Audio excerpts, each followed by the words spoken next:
Welcome to the new Conscious Conversations podcast. I'm your host and moderator, Gabe Osterhout. Conscious Conversation has been here on the campus of Binghamton University for a couple of years now, and I think a lot of people are still trying to figure out exactly what it is. So in today's podcast, the first installment of this new podcast, we're going to talk a little bit about what Conscious Conversations are, why they were started, and when you can participate in the next one. I'd like to thank Josue, who's joining us, and one of the committee members. Josue, thank you so much. And I guess let's start right there. People have seen Conscious Conversation and being advertised, but I don't think a lot of people know exactly what it is. So can you kind of break down what it is for us? Yeah, absolutely.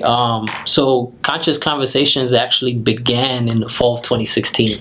And they started out as brown bag lunches within the Division of Student Affairs. And it was an opportunity to give staff members space to be able to talk about current issues that were happening not only at Binghamton University, but also nationally and globally, and to talk about how those events, issues, challenges have not only impacted our students, but also have impacted us as staff members. And so the idea was to create an open space where we can have an open dialogue about how these varying topics have impacted us as, you know, in our roles as administrators and staff members on campus, within our personal lives, within our, friendships, things like that, within our departments, and not only how they impact us, but how they impact or inform the work that we're doing with our students. And so since then, they started out as brown bag lunches with a couple of people, and now we're a full-blown committee, and we're hosting them, at least 3 times, I would say, a semester,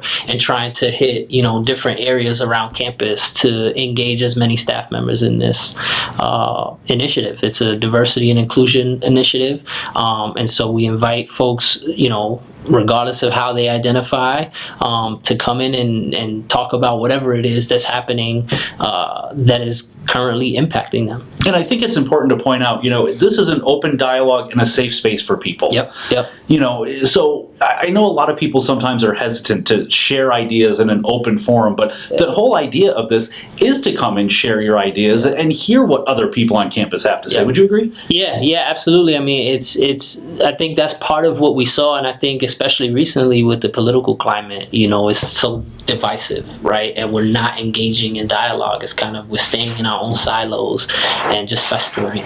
And so the idea is to bring those dialogues to light in a space where I think some staff members also feel discouraged because they think that it could impact them in their role, right? And some sort of retaliation of that sort. And so the idea is to create a space where we can have an honest dialogue with each other, to engage in conversation, and hopefully develop something fruitful, to walk away with something new that we learn from having engaged with someone else, whether or not we agree, because we're not always going to agree, but it's an opportunity to, I would say, be heard, and to certainly learn and be open-minded. And it's also a place that you can develop relationships across campus. Oh, absolutely. That's naturally going to happen. The idea is that, in having these conversations, you'll go forth and either connect with people you haven't connected with across campus that maybe you don't necessarily interface with on a regular basis. Like you and I, our departments don't necessarily interface on a regular basis, but because now we're part of this,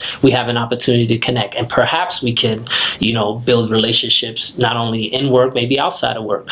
And so, that is definitely part of it as well. And if you could kind of outline some of the topics, so for people to talk about. And I know you mentioned the political one. That was the first one I took part in. Yep. And I was, a little reticent because, people don't normally discuss politics in an open forum. And yet, here it was, there was probably 15 people there, all, nobody attacking each other. It was very safe and just kind of sharing their views. So besides politics, what are some of the other things we've done? The other one that I can immediately remember was discussing DACA, when that was certainly, it still is a relevant topic, but when it was booming in the media, that was something that we talked about, the Me Too movement. We've had discussions around that. We have had discussions around issues pertaining to students and people from varying abilities. We've talked about some of the unfortunate events and the shootings that have happened across the nation in different areas of the world. immigration, we've talked about that. Mental health, I believe we've had some sessions on mental health. Even I think we had one, I want to say last semester, that even centered around our university's core values and what do we believe as an institution, and where did that come from, and how are we pushing that forward, and how is that integrated into the work we're doing. And so really, a lot of the times we might have as a committee an idea of something that has happened recently and maybe we want to include in the conversation, or something forthcoming like the recent elections that have happened and we included.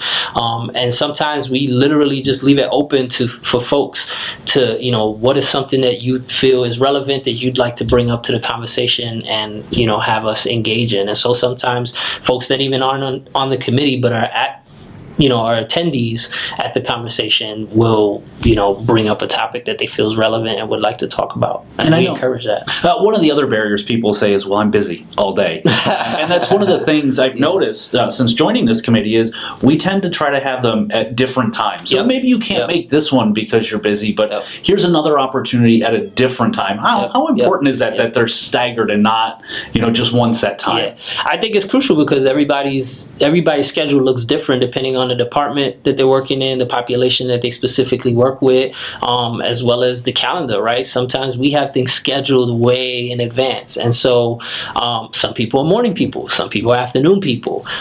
Some areas, their mornings are stacked with meetings, but the afternoons are more open for them. And so we want to pull folks from different areas. And so we figured, it gives a different flavor, it gives a different energy, but it also allows us to capture more people in the event that, their morning is really stacked this week. Okay, so you can come to our next one, which will be later in the afternoon, or we'll have a lunch one so that everybody's gonna eat lunch at some point, right? So bring your lunch with you and join us in the conversation.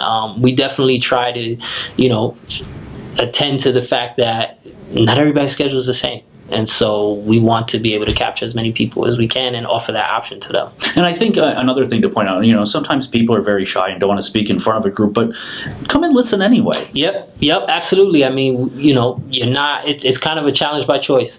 If you're not comfortable necessarily sharing, that's okay. You can listen. You may learn something just from listening. Something may challenge a perspective that you had, or you may recognize that there are others who also agree with your perspective and also may be challenged. And so the idea is that you learn. We certainly want to encourage folks to contribute. But if you're not ready, maybe it takes you a while to come to a few conversations until you can feel that you're in a space where you can engage vocally. That's totally fine. You never know what you can walk away with. And so even if you're like, I don't know that I want to talk in such a large group, or I like talking in groups at all, come in and listen, feel it out. You may feel encouraged to follow up on a conversation afterwards with someone who shared while at the conversation. And so that's perfectly fine too. Everybody has their different comfort levels, and that's okay. There's nothing wrong with that. And we thank you for listening to this today, and your next opportunity is actually right around the corner. Yep. So next week, Wednesday, November 14th, from 3 to 4 p.m. in the administration building, room 407, we'll be having our next Conscious Conversation for the semester. All right, great. Well, Josue, thank you so much for joining us and for kind of outlining what's going on. And if people are more interested in this, there is a website. Yep. And it's on the Binghamton University website under Student Affairs. When you click About the Division, there's a Culture of Care, and you'll find all the Student Affairs diversity initiatives, and you'll find Conscious Conversations listed there. Excellent. Well, thank you so much for joining us. And remember, if you can't make it, we're going to start having a podcast after each and every one of our Conscious Conversations to kind of fill people in on what we discussed. So, if unfortunately you can't make it, we encourage you to tune into this podcast 3 to 4 times a semester after we have these and find out what you missed. And, as always, we encourage you to continue that conversation, whether it's here on campus with your friends or in your everyday life, because that's how we learn. We talk to one another. Absolutely. So thank you so much for your time. Thank you so much for listening. And we will have another edition after our next Conscious Conversation, November 14th. That's Wednesday from 3 to 4 p.m. in AD 407.